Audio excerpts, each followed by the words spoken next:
A warmer from the low. Welcome to lovely Las Vegas for Coast to Coast Heaps with myself, Greg Heaps Peterson, now part of the VSiN family of podcasts. We've got a superb podcast for you guys. We're going to be joined in segment number 2 by Blake Lovell, who does amazing work over at Southeastern 14. There's a few teams in the SEC dealing with some injury woes coming into the season, as certainly we have those with Kentucky. We also have the Tolu Smith situation at Mississippi State as well, where it looks like he's going to be out until conference play. Absolutely devastating for them, by the way. So we're going to be taking a look at those. We saw a lot of news in college basketball on Monday. We finally got a decision with regards to the RaeQuan Battle waiver situation over at West Virginia. There's a star player in the Ohio Valley Conference that looks like is going to be out for the season. We're going to be touching upon that. We're going to be talking about if Blake puts any stock whatsoever into scrimmage results, what he's trying to take a look at with regards to those. And there's a team that's flying a little bit under the radar that he's evaluated quite a bit, and now all of a sudden it's starting to feel a little bit more bullish on that he's going to be talking to me about as well. So that's going to be coming up in segment number 2. And segment number 1, actually a really busy day in college basketball on Monday. We are going to recap all that we saw on the news front there.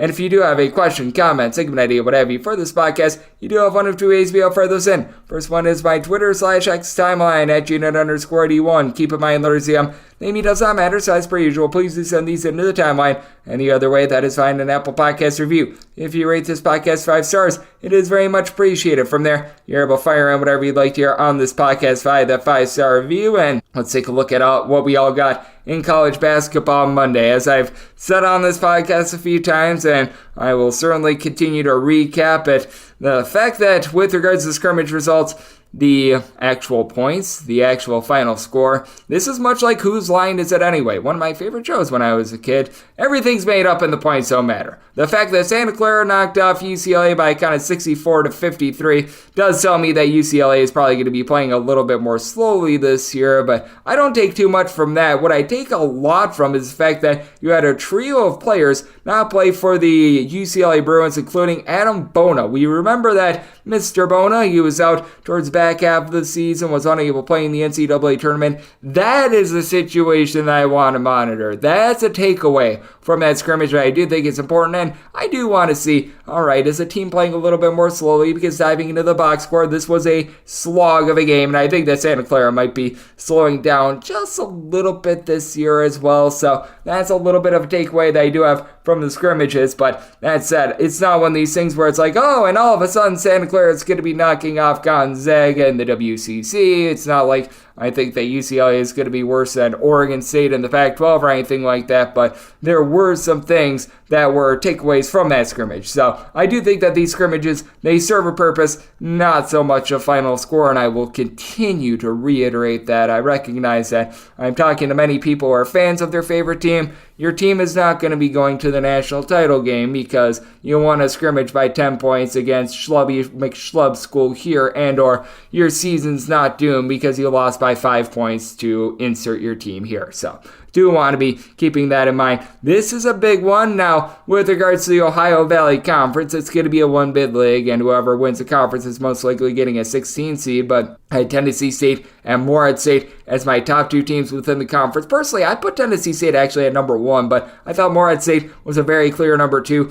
Mark Sears, it appears, is not going to be able to play at all this season. Preston Spradlin told The Messenger that it's Jeff Goodman's website, and this is just absolutely devastating. Mark Sears last year, he missed a few straight games last season, and you could tell that when he was out there on the floor versus when he was not out there on the floor, it was a completely different team. And for Sears, he was Mr. Do-It-All over at Morehead State last year. 15 points, shot about 36% from three-point range, and he was really nagged by turnovers throughout the early part of his career when he was at Tennessee State and Illinois State. He was able to dole out about 3.7 assists and 2.2 turnovers per game last season. Morehead State, one of the slower teams in all of college basketball. They really rely upon being able to take care of the ball, being able to be crisp with their offense, and having Mark Freeman out of the fold. That is big. I'm going to talk about this a little bit more with Blake Lovell in segment number 2, but man, that is a rough loss for them, and this one is even rougher. RaeQuan Battle. We have all been talking about whether or not he was going to be getting a waiver or not. RaeQuan Battle denied a waiver on Monday, and that is just absolutely devastating. We're probably going to need to get Ethan Bach back on the podcast. He has been so badly tortured. He has been our good friend from West Virginia that has joined me all throughout the offseason. We appreciate his efforts, but man, for RaeQuan Battle, last year I had Montana State, averaged 17.5 points per contest, shot in the mid-30s from three-point range, and does have experience playing at Washington at the Power Conference level, was averaging more around 4.5 points per contest. Clearly, at Washington, he wasn't the same player as he was at Montana State, but still, this guy is a bucket getter, and on top of that, not only does West Virginia lose a guy that they were thinking was going to be a starter, they lose just depth in general, and that's big for them because you've got Kirk Reese, you've got Jesse Edwards. These are two solid players, and I think that a Cook has some upside. At 6'10", he's able to block shots, he's able to pop threes, he's a little bit of a do-it-all sort of player, and you got to figure that Noah Farrakhan, I've yet to hear about his waiver situation. Even if he does get out there, he's not necessarily the world's greatest player, but I think that he's out the fold as well. But you could be staring at about like a 6, maybe 7-man rotation. Jeremiah Bembry was like a top 200 freshman, but I mean, that's about the only freshman that they've got. Kobe Johnson is probably going to need to step up. Now, I will say, Seth Wilson, if you look at qualifying players with regards to assist-to-turnover ratio, his 4.7 was actually one of the best out there in all of college basketball. But, I mean, Quinn Slesniski, who couldn't get out there on the floor for Iowa last year because he was dealing with injuries, he's now going to need to be playing a big role for West Virginia out there in the Big 12. Some massive losses for the Big 12 the last few days. We've talked about the Cincinnati big men not being able to get their waivers, but with West Virginia now being without RaeQuan Battle, and West Virginia, as you can imagine, they are going to be appealing this decision, and rightfully so on that part. And this is really putting them behind the 8 ball, and it's been something that we've been trying to keep watchful eye of. The other one that I think is going to be worth watching is DeAndre Williams, and ironically enough, we're going to be talking a little bit about Memphis in segment number 2 with Blake Lovell as well, but we are starting to get a little bit more clarity with some of these teams, and for West Virginia, as it gets clearer and clearer, it becomes more and more clear that it's probably going to be a little bit of a rough year for them, and I feel bad in saying so, but that is what we all saw in college basketball on Monday. And now let's talk to Blake Lovell about some of the headlines that we have been seeing in college basketball over the last few days. He seems to deal with injuries, how to interpret some of these secret scrimmage results, and a few teams that have been catching his eye, and he's feeling a little bit more bullish on coming into the season. That's up next right here on Coast to Coast Hoops with myself, Greg Peterson, now a part of the BC Family Podcast. Sports Betting Innovative Analytics has taken the guesswork and emotion out of sports betting to bring you an innovative and trustworthy resource to enhance your journey to becoming a winning player. With industry-leading money-back guarantee options backed by their sophisticated modeling, they want to introduce you to a system that's not widely seen or available to help you beat the bookmaker. Specializing in NBA, college basketball, and WNBA, your first week is always free. Get started at SBIA1.com today. We're back here in lovely Las Vegas for Coast to Coast Hoops with myself, Greg Peterson, now part of the VC Family Podcast. It is always great to be joined by this man, as Blake Lovell. He does amazing work over at Southeastern 14, taking a look at the game that we all know and love of college basketball. Obviously, when it comes to Saturdays, he does that thing called college football that apparently is quite popular down south, but he, much like myself, has been very hard at work except for the upcoming college basketball season. He's joined me for a few of the conference previews I've done here in the off season as well, and he's someone that you're able to find on Twitter/X at the Blake Lovell. Same as spelled Lovell. And Blake, always great to be able to get you aboard. Thank you. Yeah, I always enjoy it, Greg. Thanks for having me on. Thank you for joining me, Blake. And right now, at this time of year, we're trying to monitor what we're all going to be getting opening night, as it is less than 2 weeks away. But we are noticing a lot of injuries popping up, and for Kentucky, they are going to be dealing with a pair of guys being out of the fold. The biggest one being Mr. Bradshaw, their talented 7-footer that was going to be able to space out the floor. I think that is going to be a pretty sizable loss for them as well. But I mean, with Kentucky, as we know, this is going to be a bunch that they're going to be dealing with a lack of experience to start with. So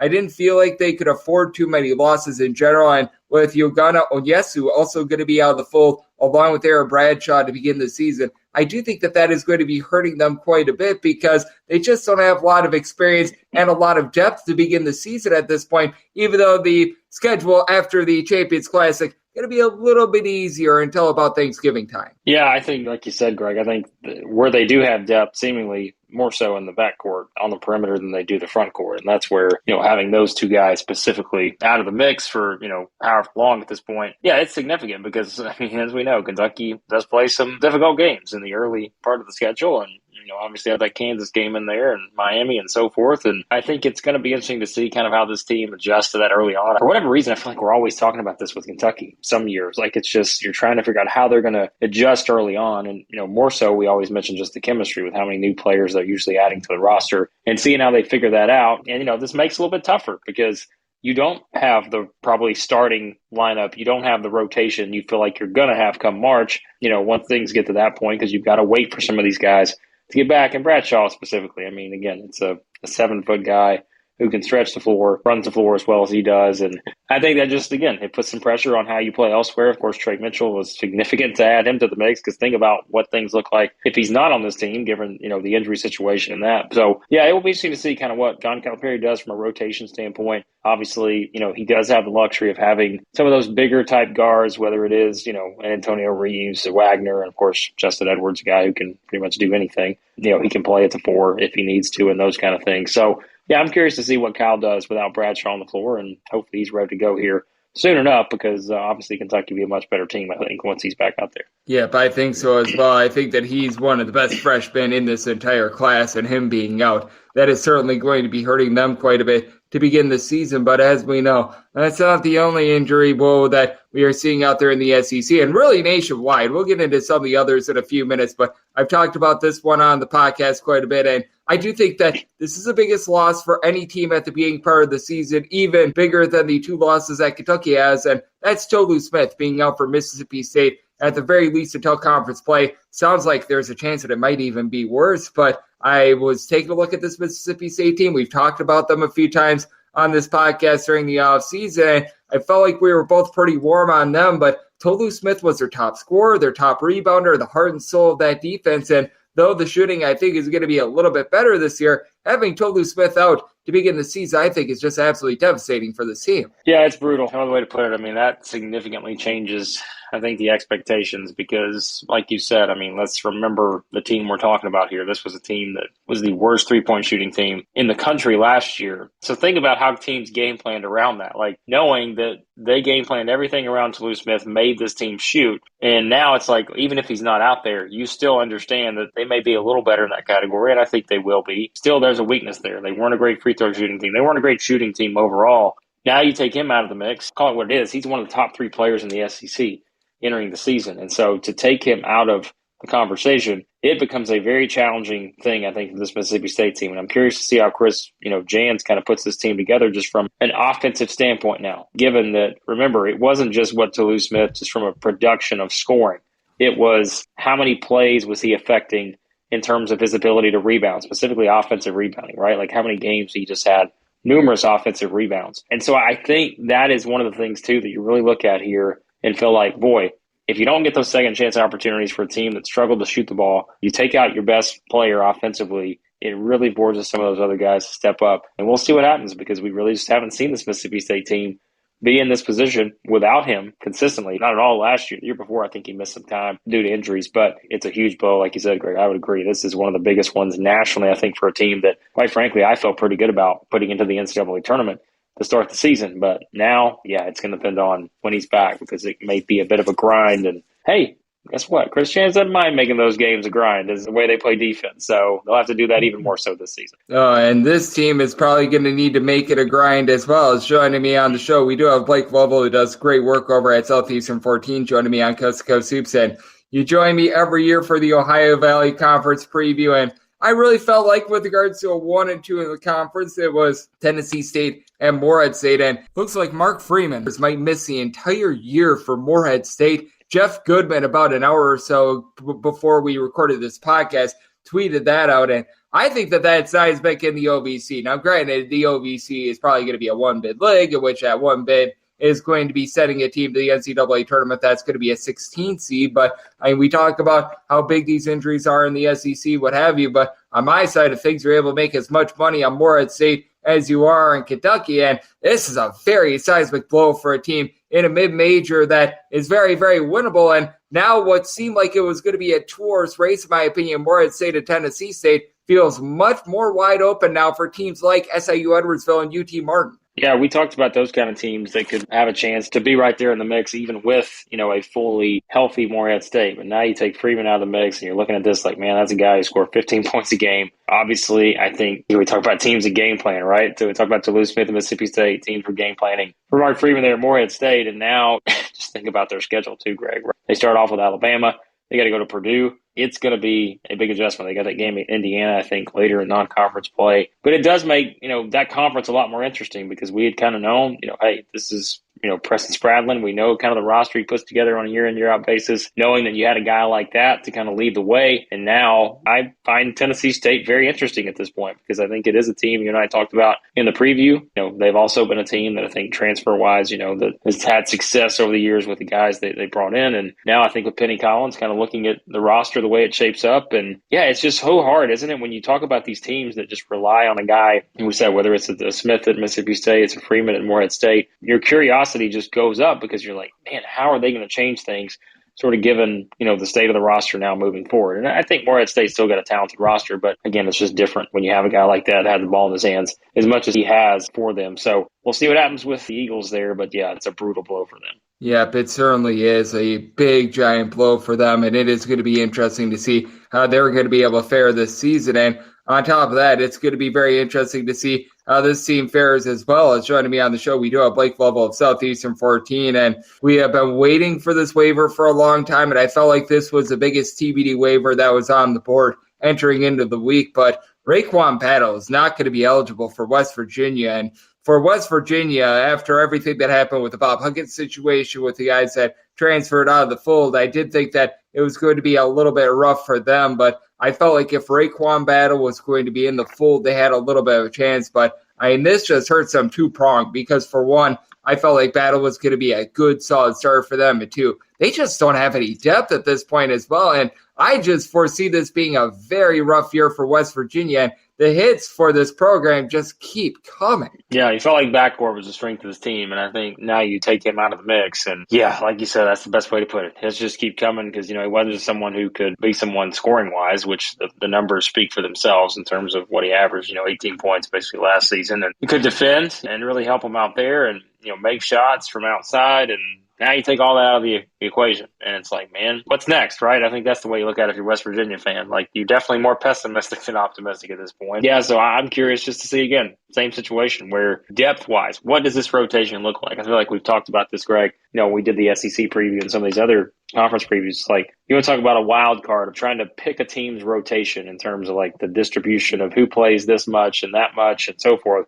I have no idea on this West Virginia team when you just kind of look at things going into the season now without Battle. You know what conference you play in, right? You talk about just the physical grind of playing in the Big 12 and the physicality of the league and, all of that. I mean, your first, conference games at Houston, like, welcome. Like, here you go, which we know West Virginia, has been a team that has embraced physicality under Bob Huggins and such. But now it's like just the grind you go into and trying to figure out, roster-wise how this thing's going to look and the depth issues, as you mentioned. I'm just very curious to see what happens here because, yeah, when you compare their roster now overall, from top to bottom to some of these others, it's going to be a hard grind, I think, for the Mountaineers. Man, a lot of blows for a lot of teams, Blake, the last few days. We've laid it out with so many of them. But let's take a look at something a little bit more cheery because I'm sure that you've got a lot of fan bases that are in your mentions, what have you, feeling like, oh, our team's going to win the national championship because we won insert scrimmage here by 5 points and everything like that, which I can't help but have a chuckle about that. But how do you take these scrimmages? Because I don't think that they're completely useless, but I think it's much more useful to be taking a look at,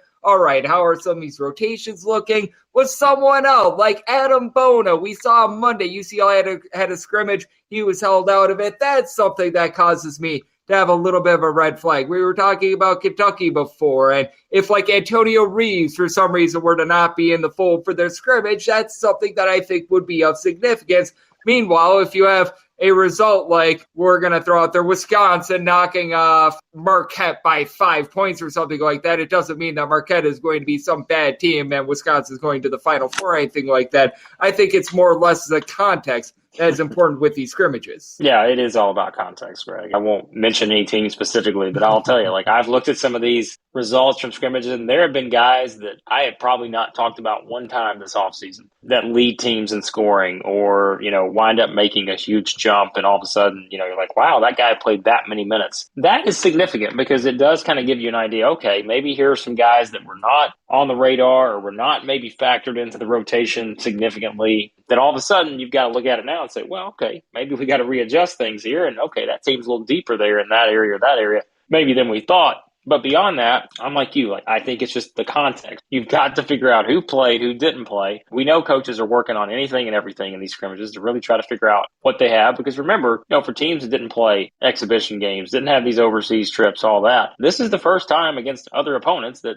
coaches are actually getting a chance to see a lot of new guys. And we're in the transfer era, right? Like, every team pretty much has a lot of new guys in many cases. So you take certain things with a grain of salt, but there are other things, like I just said, that maybe you can look at and say, maybe I need to readjust my thoughts on this particular player or this thing about a team. But more so, I think it's very player-based at this point, Greg. It's just seeing those guys maybe pop up early on, let a team in scoring that you're like, oh, I didn't think that guy could get 10 minutes on this roster. And all of a sudden, he's leading the team in scoring. Well, clearly he's going to be more of a factor than I thought.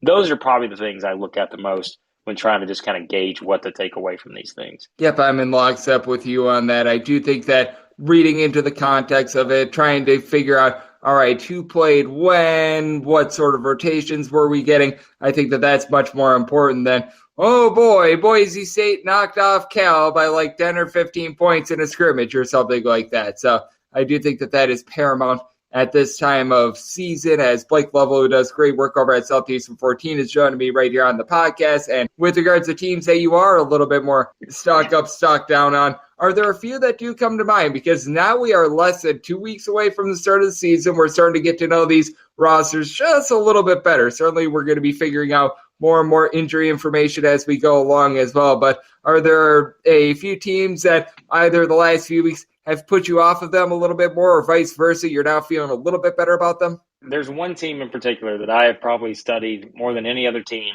over the past couple of weeks. And I've had people text me at random saying, you know what, I don't think this team's getting enough love. I've had other people text me and say, you know what, I don't see this team making the breakthrough that people think they're going to make. And I will keep it in the SEC because I think this is one of the more interesting teams in the league. And that is Florida, because the Gators, who I know we talked about too in our preview and just kind of looked at it, the E.J. Jarvis thing, him not playing there, I thought was one that, front court depth really takes a hit because, you like to have that extra option there, especially when you're having to replace a Colin Castleton. One guy's not going to do that on this team. It's going to need to be multiple guys. But the more I study it, I'm like, okay, Tyrese Samuel, Big East guy, he's equipped to play in the SEC, very physical, as we know. Henlogden comes in. Maybe there's a slight adjustment period. Maybe there's some certain things that he needs to improve on, like with any player. But I still feel like, okay, he may have an opportunity to succeed. But I tell you, Greg, what really is growing on me with this Florida team is the backcourt and the depth that they have there. I am really kind of starting to lean more towards maybe I've undervalued Florida a bit coming into the season. Now, I still want to take a little wait and see approach on that because I do think it's one, where, again, you're adding a lot of new guys to the mix. But with that duo of Riley Kugel, Will Richard coming back, and adding a Clayton, to the mix from Iona, adding a Zion Pullen, I really like this roster more so maybe than I did a couple weeks ago, the more I dive into it. So I'd say Florida's one of those teams for sure, that I really look at, and again, kind of just keep it in the SEC. That is one of the most intriguing teams for me, is just really kind of seeing how things unfold there. Another team, I'd throw Memphis into the mix too, because I think I can't tell you how many conversations we've probably had over the years in doing this podcast, Greg, and, just randomly have to talk about Memphis at some point.